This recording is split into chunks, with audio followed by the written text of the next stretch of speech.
Bentar, biarin dia. Harus tampak wajah, iya. Udah dikirim tuh. Gelap apa itu? Kenapa rupanya? Mati lampu kah kau? Mati lampu kah ada di situ? Saya lagi tahan notes. Aduh. Apa mati lampu kah di tempat kau itu? Cari tempat terang, gak jelas sekali kau ini, ya. Ini terang ya ini. Gak berani diskusi dia dengan menampakkan wajah. Kenapa coba? Ini kan udah Kau yang kagak jelas, udah gelap kau pakai masker, pakai ini pula. Buat apa coba? Nggak jelas. Jadi kurang terang nih. Kurang terang. Udah nih saya terangin. Nih saya pakai lampu tadi supaya lebih bagus. Nih udah jelas nih. Kayak buronan. Nah, Kau kayak maling gitu. Aduh. Orang juga udah pada tahu Kak sama kau. Kenapa takut kali buka ke publik gitu, ha? Nah, jadi kan itu peranggapan. Begal kak kau. Peranggapan nah ini tipis kok ininya. Ayo apa yang mau didiskusikan? Itu tuh gimana tuh? Yesus punya Tuhan, sepakat kau? Jadi gini, kalau berbicara punya itu dalam konsep hierarki itu tidak ada. Ya, tetapi kalau Tuhan menurut kodrat, kata memiliki, kan suami memiliki istri itu dalam relasi kasih, dalam kesatuan kodrat itu.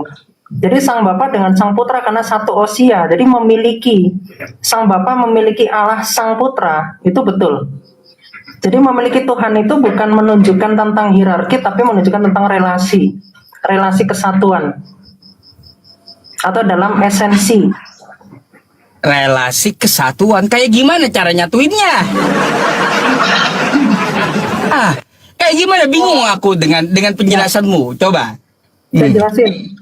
Anda tahu tentang Nur Muhammad? Nanti ke sana. Ya, Nur Muhammad itu kan entitas kan, betul nggak?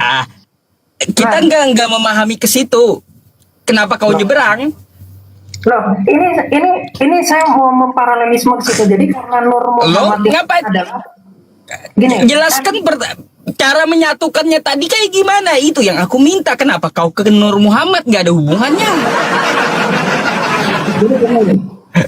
Karena berbicara tentang memiliki itu bicara tentang relasi, betul ya? Anda memiliki istri, relasi nggak itu? Terus? Relasi nggak? Nggak. Anda memiliki istri itu kan menunjukkan relasi Anda kepada istri, betul ya? Sedangkan Kristus itu mengatakan dia itu dari atas, dari surga, di dalam Yohanes 8 ayat 23. Jadi Kristus membedakan, dia mengatakan sebelum dunia ada, dia sudah memiliki kemuliaan di hadirat Sang Bapa. Yohanes 17. Nah, kalaunya Yesus itu bukan dari atas, tapi dari rahim Maria dia. Dari rahim itu bicara tentang kelahirannya dalam kemanusiaannya. Itu. Tapi kalau dikatakan Kristus eksistensinya, dia sudah ada sebelum segala sesuatu diciptakan. Nah, kalau lebih dulu Salomo ada. Salomo di Amsal 7 sejak langit itu digariskan, Salomo udah diciptakan. Bukan Salomo. Itu Salomo menubuatkan tentang Kristus di Amsal 8. Di mana-mana pula. Ngarang kau. Masa Salomo menubuatkan tentang Yesus? Ngarang aja. Loh, penjelasan patristiknya memang seperti itu. Dan itu mengajarkan kepada para rasul harus tergenapi semua yang tertulis tentang aku di dalam kitab para nabi, kitab Taurat dan kitab Mazmur. Ngarang kau ini. Masa Salomo menuliskan itu kan untuk diri dia tuh, ya, apa yang ada di Amsal itu. Ya, berarti kan gini. Amsal 8 kan dikatakan gini ya. Ayatnya yang ke-8 nih, bukankah hikmat berseru-seru dan kepandaian mendengar suaranya? Terus dikatakan di ayatnya yang ke-24, sebelum air samudra raya ada, aku telah lahir, dan sebelum ada sumber-sumber yang syarat dengan air, sebelum gunung-gunung tertanam, dan lebih dahulu daripada bukit-bukit, aku telah lahir. Di ayat 30, aku ada sertanya sebagai anak kesayangannya, setiap hari aku menjadi kesenangannya dan senantiasa bermain-main di hadapannya. Jadi itu menegaskan tentang sang putra. Di mana Salomo mengatakan untuk nubuatan Yesus itu? Jangan ngarang kau. Makanya Jangan ngarang. sifat dari kitab gini, bicara tentang nubuatan. Nubuatan itu sifatnya itu rahasia dan misteri. Makanya itu nubuatan. 1 Korintus 2 ayat 7 sampai 8. Makanya kamu nggak ngerti tentang ajaran para nabi ya, karena kamu cuman mendengar apa yang ditipu oleh Muhammad. Aduh. Kok malah ke kitab Paulus? Sejak kapan firman Tuhan berfirman kepada Paulus kau ini? Jadi Rasul Paulus itu, jadi gini, di dalam Sirah Nabawiyah, pengikut Isa disebut rasul atau tidak? Loh, kok kacau diskusi kau ini? Satu-satu dulu kita. Ini satu-satu nih. Pengikut Isa kan ada di situ Paulus kan, diutus kan, disebut rasul kan, betul? Oh, enggak. Pendapat siapa di situ? Nah, ini saya tunjukkan. Tunjukkan datanya. Nih. Saya tunjukkan langsung dari ininya deh.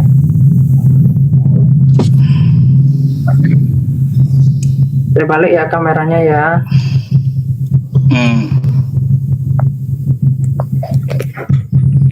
Ini Qurano Ibnu Katsir. Maka ketika utusan itu berkata, Yasin 14, yaitu kepada penduduk negeri tersebut, disebutnya siapa ini namanya? Ibnu Juraij telah meriwayatkan dari Wahab Ibnu Sulaiman dari Suaib Al-Jibai yang mengatakan bahwa nama apa? Kedua rasul. Yang pertama itu adalah Syamun dan Yohanes, sedangkan nama yang rasul yang ketiga ialah siapa? Paulus. Dan ini siapa yang mengutus? Kita lihat di dalam sirah. Saya tunjukkan datanya. Sirah Nabawiyah. Nih ya. Biar dulu. Kita buat Bulus halaman berapa nih ya? Jangan kau edit ya nanti ya. Masalahnya kau terkenal tukang edit data gitu masalahnya. Itu tidak pernah terbukti tuh, itu fitnah. Iya, soalnya kau terbukti gitu tukang edit data masalahnya. Jadi kalau dikasih dalil Islam itu jangan bilang ngedit, karena kalau nanti terbukti itu jatuhnya kamu menista ajaran Islam. Nih ya. Kau ini. Ini serius kamu nggak tahu utusan Isa itu disebutnya rasul nih. Nama-nama para utusan Nabi Isa. Nih, utusannya siapa di sini? Ada Butrus atau Peter atau Petrus. Terus di sini ada siapa? Bersama Bulus atau Paulus. Ya. Nah, pertanyaan saya nih kepada Anda ya. Pengikutnya Muhammad, para sahabat disebut rasul atau tidak? Sahabat Nabi? Disebut rasul nggak? Boleh nggak disebut rasul? Enggak, sahabat Nabi. Enggak boleh. Nggak boleh. Kenapa? Kenapa nggak boleh Ya disebut sahabat rasul? Nabi. Tapi diutus nggak sama Muhammad? Yang namanya Rasul itu kan menerima wahyu dari Tuhan. Kan gitu. Nah, kalau menerima wahyu lalu disampaikan untuk kaumnya, baru itu namanya Rasul. Kalau sahabat-sahabatnya itu bukan Rasul. Rasul itu utusan siapa? Rasul itu utusan Tuhan semesta alam. Utusan Tuhan. Nah, Muhammad mengutus sahabat, bisa nggak sahabat disebut Rasul? Nah, kalaunya kamu mengambil bahasa tekstual, ya tekstual bahasa Arab, Rasul utusan kan kayak gitu. Bisa nggak disebut Rasul? Sahabat? Nggak bisa. Makanya kalaunya kita membedakan mana yang utusan dari manusia, mana utusan dari Tuhan, itu dulu dibedain. Kalau sahabat Muhammad diutus oleh Muhammad nggak bisa disebut Rasul. Isa mengutus umat-umatnya, sahabatnya disebut sebagai Rasul, betul? Nabi Isa di mana? Loh. Di mana? Di mana? Utusan Isa, lihat nih. Di mana? Nih. Biar teman-teman. Nama-nama para utusan Nabi Isa bin Maryam, betul? Kau ambil dari referensi mana? Nah, ini Sirah Nabawiyah Ibnu Hisham. Terus, oke. Nah, jadi utusannya Isa disebut sebagai rasul, betul? Salah. Loh, kok salah? Loh, gimana saya punya ada datanya. Salah. Nama kedua rasul. Terus rasul yang ketiga. Ini saya tampilkan datanya ya. Nah, pengikut Nabi Isa itu disebut apa nih? Ini kau perhatikan di sini nih. Al-Wariyun, ada disebut Al-Wariyun, ada disebut Al-Atba. Al-Wariyun itu aslinya artinya adalah pengikut langsung. Nih. Ya, nih, Al-Wariyun itu pengikut langsung. Kalau Al-Atba bukan pengikut Isa secara langsung atau tabiin. Kau buka. Quran surah Al-Maidah ayat 111 ya. Pengikut Isa kan kata kau disebut apa? Ya. Wa idz auhaitu ilal hawariyina an aminu bi wa bi rasuli wa qalu amanna washhad bi annana muslimun. Dan ingatlah ketika aku ilhamkan kepada pengikut Isa yang setia. Siapa pengikut Isa yang setia? Ya Hawariyun, bukan Rasul. Itu menunjukkan tentang keberasaan bukan mereka. Rasul. Loh, ini Rasul, Pak. Disebutnya Rasul. Nama Rasul Al-Quran mengatakan bukan Rasul. Ya, bukan Rasul mereka itu. Ya, nih.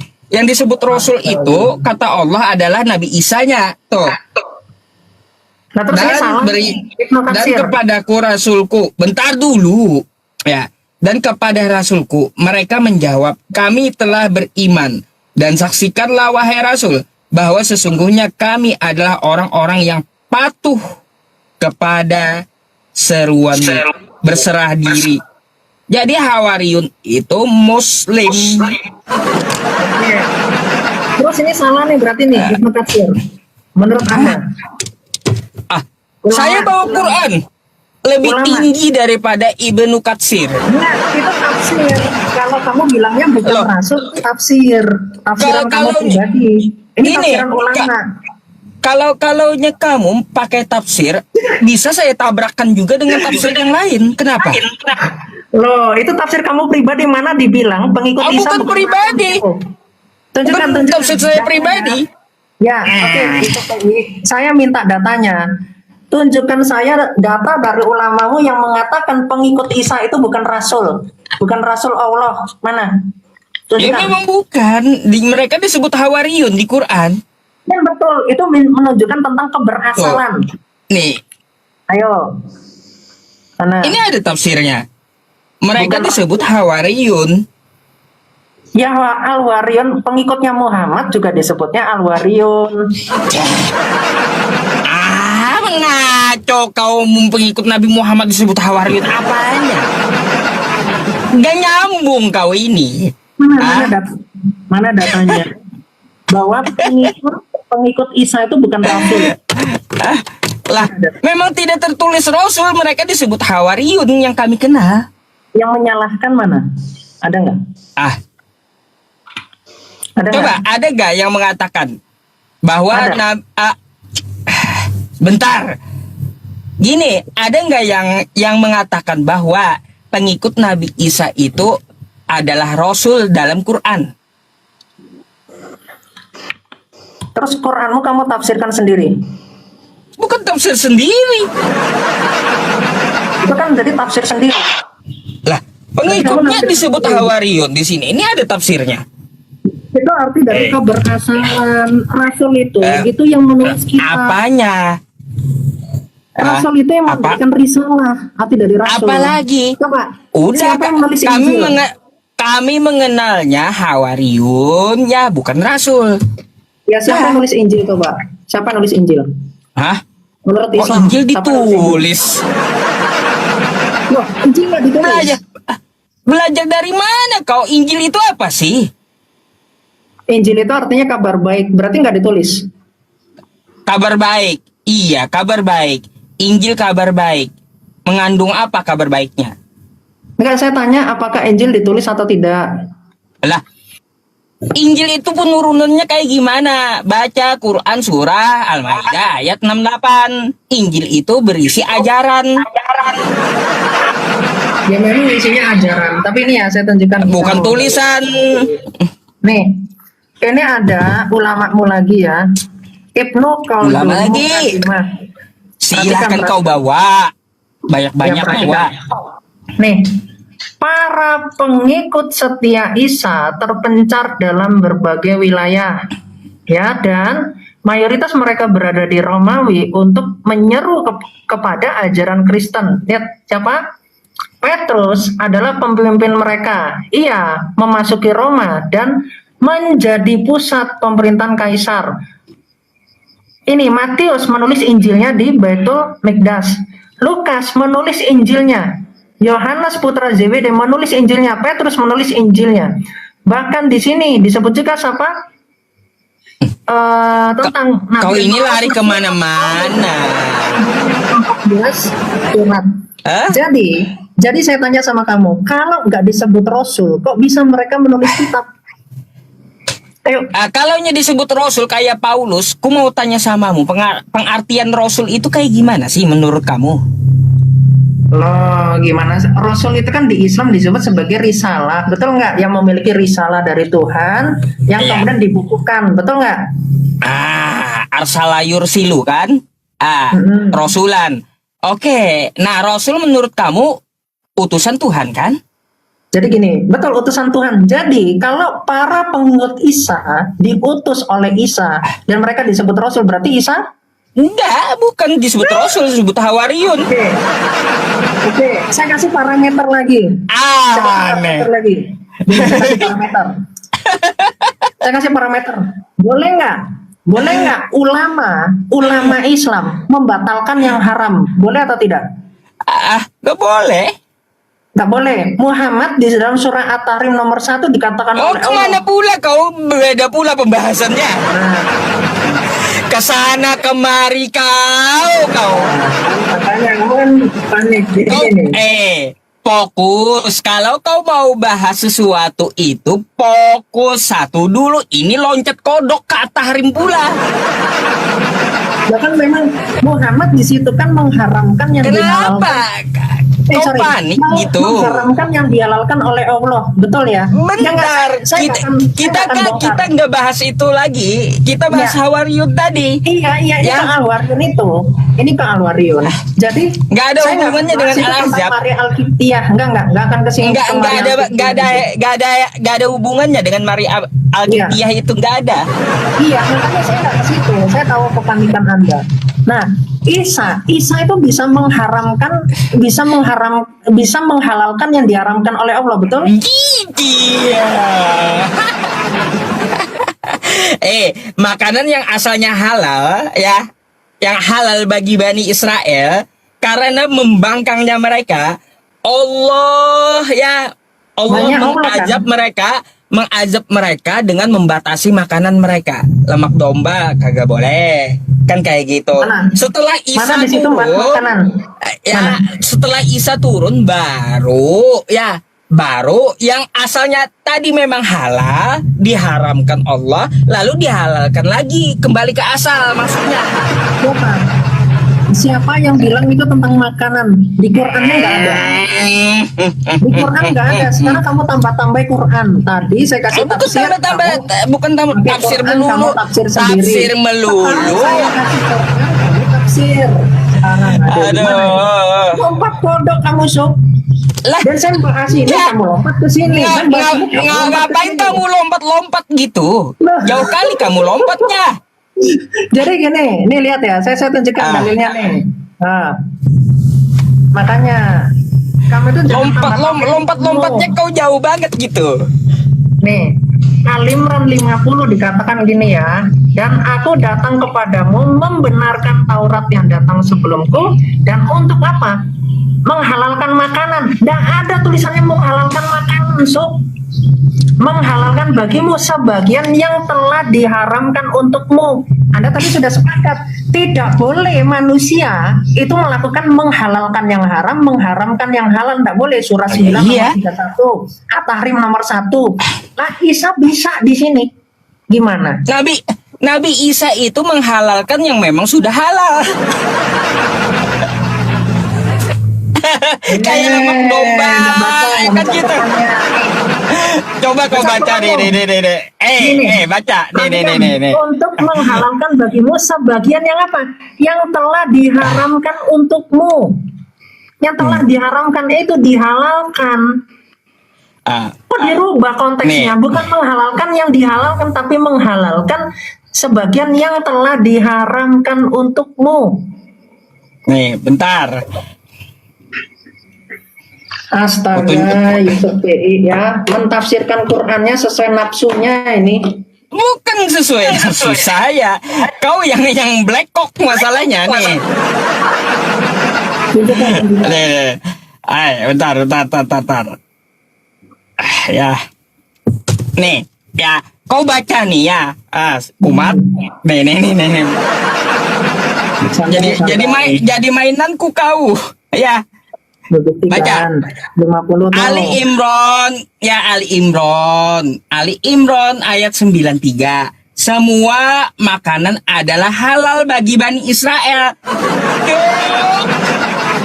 Ayat yang lain. Ini Ya. Nah, ini. Bentar ya. Iya, sabar ya.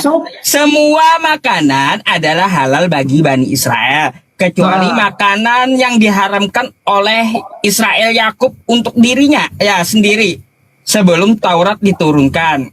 Katakanlah, jika kamu mengatakan ada makanan yang diharamkan sebelum diturunkannya Taurat, maka bawalah Taurat itu lalu bacalah jika kamu orang yang benar. Makanya kan ada sebagian makanan-makanan yang diharamkan untuk Bani Israel. Makanya yang datang setelah kedatangan Nabi Isa yang memang sudah halal lalu diharamkan Allah untuk Bani Israel, datang Nabi Isa dihalalkan kembali. Gak ada merubah hukum. Bentar. Gak ada yang merubah hukum. Ngaco kau. Surah Al-Imran nomor 93 itu melalui Musa, betul nggak? Bahas makanan. Aduh. Kau pelajari dulu sebelum kau bawa hujah itu ya. Kamu bahas Isa, kamu bahasnya ke Musa. Ini udah salah nih. Kenapa pula ke Musa sih? Al-Imran 93. Ini kan bahas tentang Musa. Musa kepada Bani Israel. Ini bukan bahasa Isa, Bung. Tafsir kau melulu. Ya. Itu membahas tentang saya lagi bahas tentang Bani Israel. Yang mana Bani Israel itu diteruskan oleh Nabi Isa, paham? Nah, salah konteks kamu. Jadi gini. Jadi di dalam Al-Imran 93 di sini tuh Musa itu Allah, ini ceritanya gini, Allah berkata kepada Musa sehingga ini membicara kepada para Bani Israel bahas tentang makanan. Nah, yang di dalam surah Al-Imran nomor 50 di situ nggak ada ditulis makanan, Sob. Nggak ada. Nggak ada. Ada. Makanya Anda jangan tafsir liar. Anda pakai Quran. Bukan tafsir liar. Nafsunya Anda di situ nggak ada disebut makanan. Bukan tafsir liar. Memang yang masalah halal haram itu merujuk ke makanan. Ini salah. Judi haram nggak? Judi haram nggak? Ya, kalau untuk masalah maksiat itu haram. Nah, jadi itu nggak cuma makanan. Ini apa namanya, mengundi nasib haram nggak? Surah 5 nomor 90.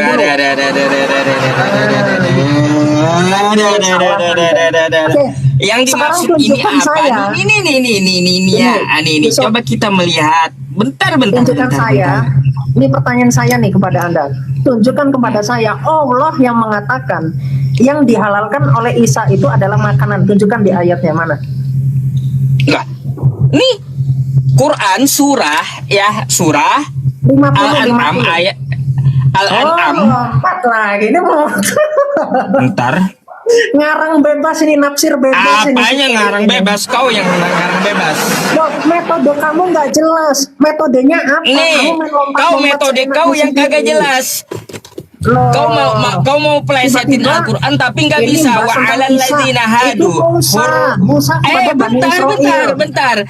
Dan kepada orang-orang Yahudi, ya, kami haramkan segala binatang yang berkuku dari sapi dan domba. Kami haramkan atas mereka lemak dari kedua binatang itu, selain lemak yang melekat di punggung keduanya atau yang di perut besar, dan usus atau yang bercampur dengan tulang. Demikianlah kami hukum mereka, ya, disebabkan kedurhakaan mereka. Jadi ada makanan yang diharamkan. Itu Musa, bukan Isa. Jadi konteksnya ya, bentar, aku jelasin dulu Quranku. Konteksnya Ali Imran 50 itu berbicara tentang masalah apa yang telah dihalalkan atau yang diharamkan dari Bani Israel tentang makanan.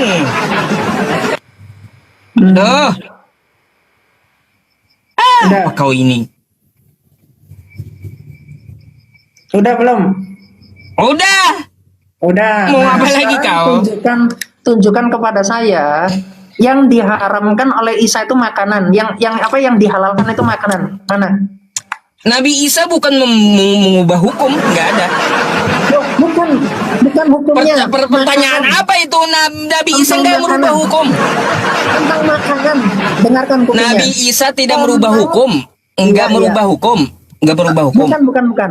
Enggak. Yang saya tanyakan, dengarkan dulu dong. Jangan pakai suara-suara terus nih. Dengarkan ya.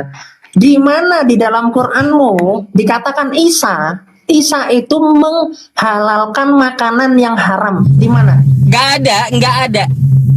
Nah terus kok kenapa Anda tafsirkan begitu tadi Al-Ahzab surat 3? Karena apa? Ali Imran 50 itu Nabi Isa ya diturunkan, Allah Subhanahu wa Ta'ala menurunkan Nabi Isa untuk menghalalkan yang memang halal asalnya. Berarti di dalam Quran salah. Di dalam Quran dikatakan salah apanya? Menghalalkan yang diharamkan bagimu. Dikatakan gitu. Coba kau baca. Nih, makanya dari tadi kita nggak nyambung terus karena Anda nggak ngerti isi Qurannya. Nih, lihat. Makanya dikatakan tanyalah kepada pembaca kitab-kitab sebelumnya tuh di dalam surah 12 nomor 96. Itu bukan lari pula kau. Nih ya. Kau lari pula. Perhatikan nih. Dan aku datang kepadamu ya, memberitakan Taurat yang datang sebelumku dan untuk menghalalkan bagimu sebagian yang apa? Yang telah diharamkan untukmu, bukan yang dihalalkan. Nggak bisa kamu memahami. Udah? Nih. Udah? Untuk apa? Untuk menghalalkan sebagian yang telah diharamkan untukmu. Mana di sini bahas tentang makanan dan tidak ada di sini. Kutanya kau, apa yang diharamkan di situ? Loh, itu justru Anda menafsirkannya makanan, betul? Makanya kutanya kau. Apa yang diharamkan di situ? Apa yang diharamkan? Loh, itu justru saya menyuruh Anda membuktikan itu tentang makanan, Bang. Ya makanya baca Quran tadi Al-An'am ayat 146 apa yang diharamkan. Jadi Anda itu asal comot. Asal comot. Nih ya. Penjelasan ulama tentang makanan mana? Kau nggak bakal paham penjelasan ulama, nggak bakal paham. Usah. Aku jawab pakai Quran aja, ya baca aja nggak bisa kau. Mana disebutnya makanan? Ya, nih, ya sekali lagi saya ulangi ya. Ini yang diharamkan, apa yang diharamkan? Dan kepada orang Yahudi kami haramkan segala binatang yang berkuku dan dari sapi dan dari domba. Kami haramkan atas mereka lemak dari kedua binatang itu. Itu yang diharamkan. Itu sebetulnya Anda harus membaca. Kau mau tafsir Quranku seenak udelmu gitu. Bukan saya menafsirkan. Ini tafsir ulama Anda. Nih. Tafsir Al-Muyassar Kementerian Arab Saudi. Nih ya. Dikatakan di sini bahas tentang makanan, bukan. Iya, kalau kata kamu kan membahasnya itu bukan makanan. Ya, lalu apa yang diharamkan kutanya? Ini makanya, ini dikatakan ini. Dan iya makanya aku tanya sama kau, apa yang diharamkan? Apa yang diharamkan? Sabar. Gini loh. Nih. Dan aku datang kepada kalian untuk membenarkan kandungan yang ada di dalam Taurat dan untuk menghalalkan kepada kalian dengan dasar wahyu dari Allah sebagai apa-apa yang diharamkan oleh Allah atas kalian sebagai bentuk keringanan dan rahmat dari Allah, dan aku datang kepada kalian sambil membawa hujah dari Tuhan kalian tentang kebenaran apa yang aku katakan kepada kalian. Di sini nggak ada bahas tentang makanan, bahas tentang jangan melanggar perintahnya, bahas tentang perintah untuk taat. Iya. Untuk taat di sini bahas itu. Nah, sabar. Artinya gini, apa lagi? Saya katakan, artinya kamu sedang membuat isamu itu melanggar yang haram, itu menjadi halal. Nggak ada.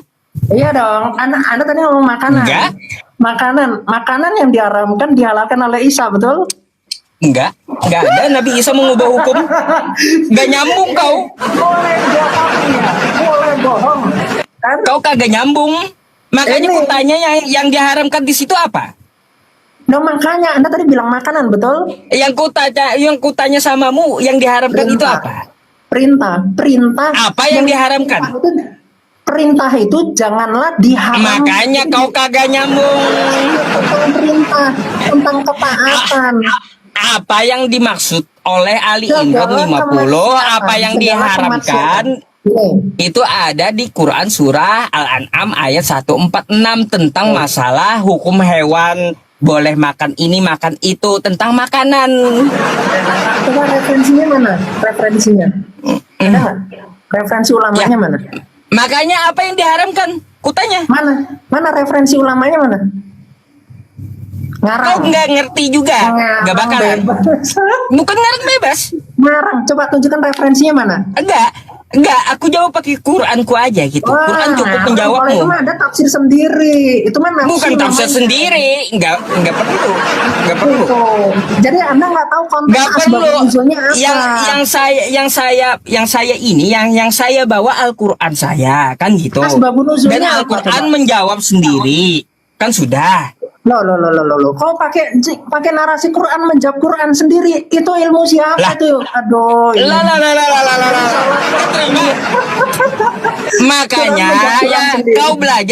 Makanya kau belajar ya metode tafsir kayak gimana, ada metode tafsir tahlili. Kan kayak gitu. Membanding ayat ini dengan ayat yang lain. Ya, keterkaitannya dengan ayat yang lain, ayat yang mana? Kalau keterkaitan, tapi dasar Anda mengatakan itu keterkaitan. Dasarnya. Aduh. Makanya keterkaitannya apa yang diharamkan? Iya. Dari mana dasarnya? Makanan di situ membahasnya, sehingga Anda mau membandingkan. Iya. Kan isi Taurat apa yang diharamkan? Iya, mana di situ membahas tentang makanan? Dasarnya dari mana? Kan Ali Imran 50 kata kamu bukan makanan tapi perintah kan kata kamu. Iya, perintah yang haram itu haram, yang halal itu dihalalkan. Itu Oke, sekarang apa yang diharamkan? Bentar dulu. Makanya yang Bentar diharamkan dulu, itu apa yang diharamkan? Yang diharamkan tentang kemaksiatan. Ngaco mana? Mana ada dalilnya? Mana ada dalilnya? Ngarang. Ngarang, ngaco. Kalau menurut Anda itu ngarang, di mana disebutnya itu tentang makanan? Mana itu yang dia dijelaskan tentang perintah kan? Di Al-An'am 146 itu bahas makanan memang. Dia di situ bahas makanan tapi bahas surah Al-Imran 50-nya mana di situ? Yang dulu di zaman ini ku jelasin. Dengarkan kau. Ku jelaskan Quranku. Ya, Nabi Musa itu waktu di zaman Nabi Musa, Bani Israel bersama Nabi Musa. Habis itu mereka karena kedurhakaannya Allah Subhanahu wa taala batasi makanan mereka. Yang asalnya semua boleh halal bagi mereka, dibatasi makanannya. Okay? Mana disebutkan itu tentang makanan? Sabar dulu. Ya. Habis itu berlalu Nabi Musa. Ya, karena ada hewan-hewan yang diharamkan seperti lemak tadi, ya, lemak domba, lemak sapi. Datang Nabi Isa, maka Allah halalkan kembali makanan yang telah diharamkan itu. Paham? Udah belum? Oke, saya tunjukkan dalilnya yang tentang kemaksiatan yang diharamkan nih ya. Nih ya. Ini tafsirnya dari siapa? Panjang ini nih. Tafsir As-Sadi, Syekh Abdurrahman bin Nasir As-Sadi. Ya, ini pakar tafsir nih, abad 14 Hijriah nih. Pakar tafsir, iya. Nah, ini kan menurut Islam nih. Lihat nih. Akan tetapi hikmat Allah itu adil, yaitu bahwasanya hikmahnya berlaku bagi siapapun yang berpegang teguh dengan agama. Niscaya Allah akan membelanya dengan pembelaan larangannya, melemparkan syariatnya dan berani lancang berbuat apa? Kemaksiatan kepadanya. Nah, ini membahas tentang apa nih? Lihat di atas. Bahas tentang Al-Imran 50. Jadi saya mengatakan itu yang diharamkan tentang kemaksiatan, dasar tafsirannya ada. Jadi saya menunjukkan kepada publik, Anda asal tafsir Quran sesuai nafsu Anda, sedangkan saya menunjukkan dasar dari tafsirnya. Kau mau bohong nih. Ini kan yang kau buka? Muyasar kan? Bukan ini muyasar. Apa yang kau menunjukkan? Saya menunjukkan dari mana? Apa? Dari tafsir As-Sadi, lihat. Mana? Lihat dulu nih. Asadi. Mana? Rahman bin Nasir. Baik. Nih. Kau lihat ke layar. Lihat ke layar. Coba sini. Coba lihat ke layar. Mukamu mana? Ya. Mukamu mana? Tunjukkan aja. Lihat ke layar. Lihat ke layar biar kau memperhatikan. Nih. Ini baca. Ulama siapa? Nih ya. Nih ulama siapa nih? Zubdaud Tafsir min Fathil Qadir, ya. Dari Mudaris Tafsir Universitas Islam Madinah ini. Zubdatut. Ya. Tahun berapa itu? Yang kau buka kan? Rentetan yang kau buka itu kan datanya. Ya. Zubdatut itu tahun berapa? Ya udah, ya nih ya. Zubdatut itu. Syekh Dr. Muhammad Sulaiman Al-Asyar. Ini kan bentar yang saya tanya, Zubdatut itu tahun berapa? Enggak dijelaskan di sini tahunnya. Oke. Oh, jadi Anda asal comot nih ceritanya. Bentar dulu. Ini yang kau buka kan di web kau tadi ini, kau baca coba. Bacain. Bentar, baca. Itu tahun berapa coba Zubdatut? Coba baca dulu. Bentar. Oh, nih. Ternyata Zubdatut itu baru adanya itu abad 13 Hijriah, jadi abad 19. Nih, yang kau Kita bawa abad kan 19, Sob. data yang kau bawa ini kan ada tuh bawahnya tafsirnya banyak, ada Al-Muyasar, ada Jubdatut kan ini. Ya jadi kalau kamu bawa tafsiran yang baru muncul gitu loh. Nah, kau baca nih apa nih? Apa yang dibawa? Iya, tahu. Jadi ini apa nih? Ini apa nih? Ini. Dan menghalalkan, perhatikan. Kalimat dan untuk menghalalkan bagimu, yakni untuk menghalalkan sebagian makanan yang diharamkan. Makanan, udah. Di situ kan disebut gaji. Udah. Gaji. Makanan. Nah, pertanyaannya, dia bersumber dari mana kalau bukan dari karangannya sendiri? Aduh. Loh, ya iya, tadi saya ngambil yang dari Arab. Ya, namanya ulama mufasir. Nah, yang namanya mufasir itu mereka mempunyai metode keilmuan. Mereka menafsirkan dengan apa? Mengambil ayat satu membandingnya dengan ayat yang lain. Keterkaitannya apa? Dengan asbabnya. Sekarang gini. Taruhlah kau seperti itu. Gini, sabar. Taruhlah kalau itu menurut Anda itu tentang makanan. Ya, tapi ini kan pendapatnya perlu ditelusuri sumbernya dari mana? Ditelusuri, udah terjawab udah. Ya, kalau di ulama yang lain dibilangnya udah. Sekarang ku yang mau tanya sekarang, udah terjawab tuh. Ngapain? Belum, orang sumbernya. Aku yang mau tanya. Sumbernya dari mana? Mau nggak ku tanya sekarang? Ya udahlah, silakan apa tanya apa. Baik. Ya, baik. Kau buka Lukas 2 nomor 11. Hari ini telah lahir bagimu Kristus Tuhan di kota Daud, terus? Di situ Tuhan yang lahir. Betul, karena pribadinya kan sabda Allah. Coba kau baca Lukas 22-nya. Lukas 22 diserahkan kepada Tuhan, betul, karena sang Bapa itu Tuhan. Jadi ada berapa Tuhan? Tuhan itu bicara, ini saya tunjukkan datanya ya. Menurut saya tanya ada berapa Tuhan? Ini itu satu. Makanya dikatakan satu Allah, satu Tuhan. Nih, biar kau paham. Nih, aku mau tanya nih, biar kita konteks pertanyaannya paham ya teman-teman ya. Di sini, nih. Hari ini telah lahir bagimu juru selamat, yaitu Kristus Tuhan ya. Ini Tuhan lahir di kota Daud. Baik, coba kita baca nomor 22-nya, kan gitu. Dan ketika genap waktu pentahiran menurut hukum Taurat Musa, mereka membawa dia ke Yerusalem untuk menyerahkannya kepada Tuhan. Pertanyaan saya, ada berapa Tuhan? Oke, sudah ya. Ini saya jelaskan, saya kasih referensinya nih. Ini beda kalau saya sama Anda nih.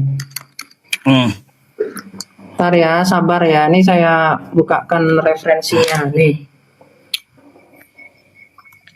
Itu kenapa tetap satu Tuhan? Ini ada penjelasannya nih. Bentar ya. Sampai lupa saya di YouTube ngelepkan. Kurang asam kali. Wah iya ya. Justru saya tadi mau saya ambil di YouTube Anda kalau ada. Di-live-kan dulu Bang. Saya live dulu dah YouTube dah nih. Ayo jawablah. Iya, ini saya bukakan referensinya supaya kan nggak ngarang. Di-live-kan dulu aja Bang. Udah. Oh udah, oke. Nih ya. Jadi dikatakan gini nih.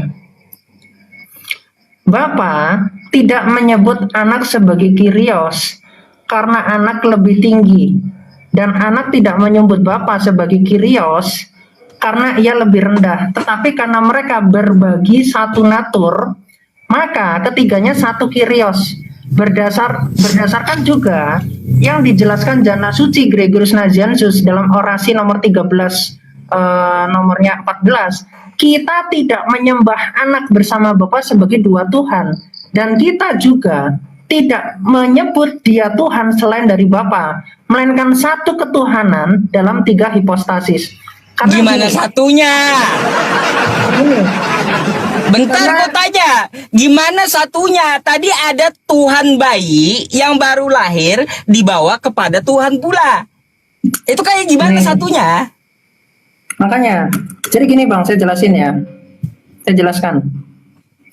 Jadi Sang Bapa itu mengatakan Sang Putra itu adalah Tuhan.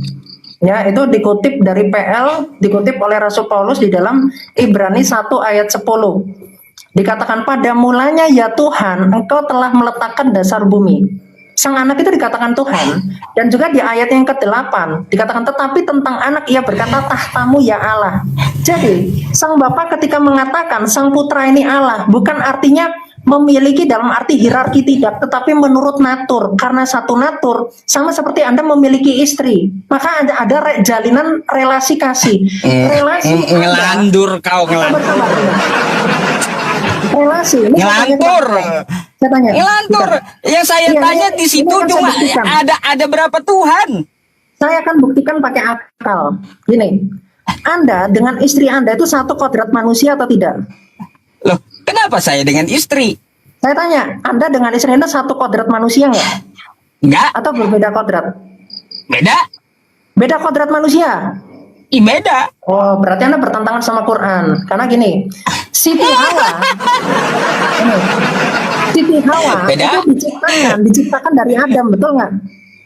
Ya betul. Nah, kalau Siti Hawa mendapatkan kemanusiaan, kodrat kemanusiaan dari Adam, berarti ada berapa kodrat? Pertanyaannya ada berapa Tuhan kok ke Adam larinya? Ada berapa Tuhan itu? Ada berapa Tuhan? Aja. Karena gini, bedanya, saya jelaskan tentang hipostatik property. Gini, kalau Sang Bapa di dalam Yohanes 17 ayat 3 dikatakan sebagai satu-satunya Allah yang benar, karena hanya Sang Bapa yang Allah. Kealahan itu bersumber dari hipostasisnya sendiri dan keberadaannya tidak disebabkan oleh hipostasis manapun atau pribadi manapun. Sedangkan Sang Putra, keberadaannya itu yang dari Sang Bapa, satu dengan Sang Bapa. Jadi bukan Sang Putra bukan sebagai Sang Sumber. Itu. Nah, karena atas dasar ini maka ketuhanannya dan keilahiannya itu yang dari Sang Bapa menurut kodrat. Jadi bukan Allah yang bersumber dari hipostasinya sendiri, tetapi Allah yang bersumber dari Sang Bapa menurut kodrat.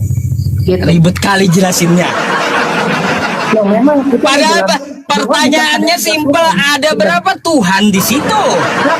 Satu ketuhanan. Loh, tadi ada Tuhan bayi yang baru lahir dibawa ke bait Tuhan. Ada berapa Tuhannya?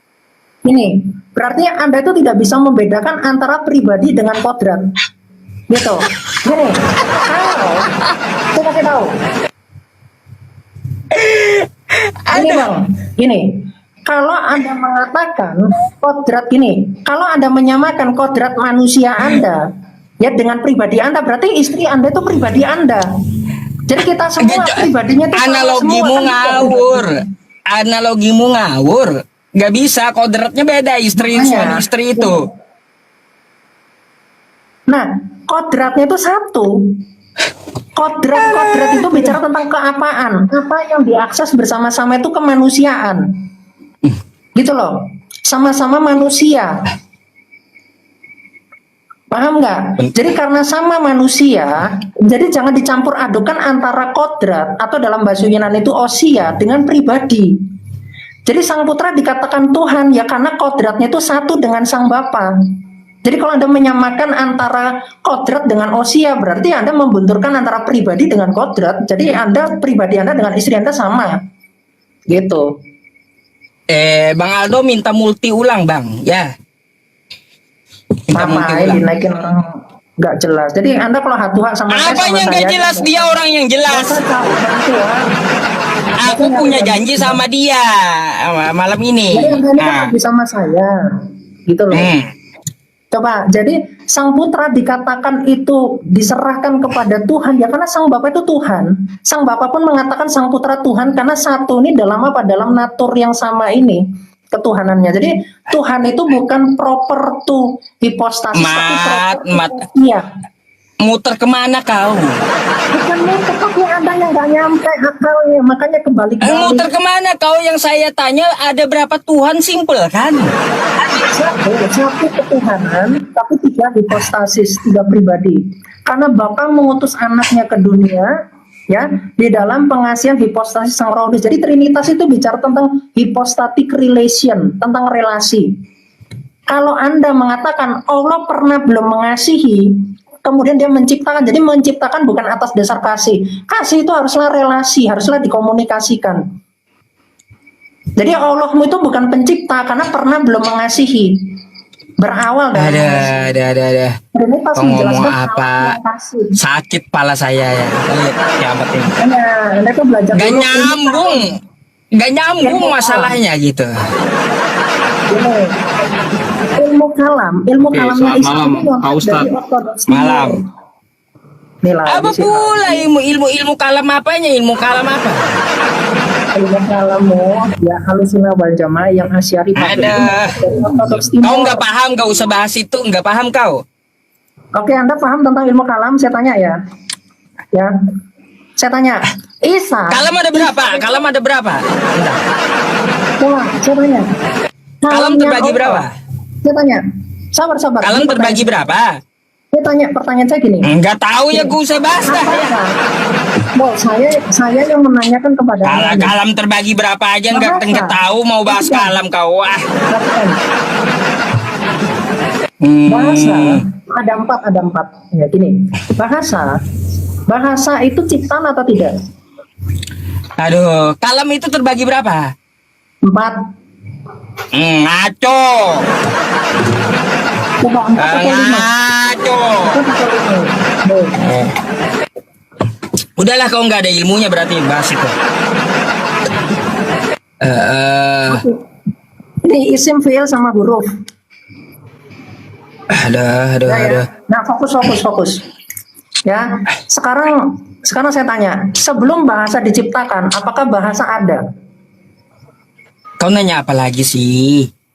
Ya coba Anda jawab, sebelum bahasa diciptakan. Kalau mau bahas ajaran Yesua jangan pakai Allah, nggak ada itu di dalam Gak dokumen usah, Kristen Allah. aduh ini lagi, ini orang penyembah bahasa, ini orang bidatnya Assyria ini. Ya, nggak Jadi apa-apa Assyria dibilang itu beda. sudah Yang Nestorian, jelas sudah nggak bidat. ada. Jadi Nggak Muhammad ada itu di sini orang dalam dokumen Assyria nih. Kristen itu ada Jadi kata gini, Allah, nggak ada. Udah dia dikeluarin dari Assyria, sok-sokan bahwa Assyria nyesatin orang lagi. Ini kan orang ngajarin manusia diciptakan itu dari mana? Dari ikan. Ini kan orang ini nih. Nggak jelas ini. Ya udah.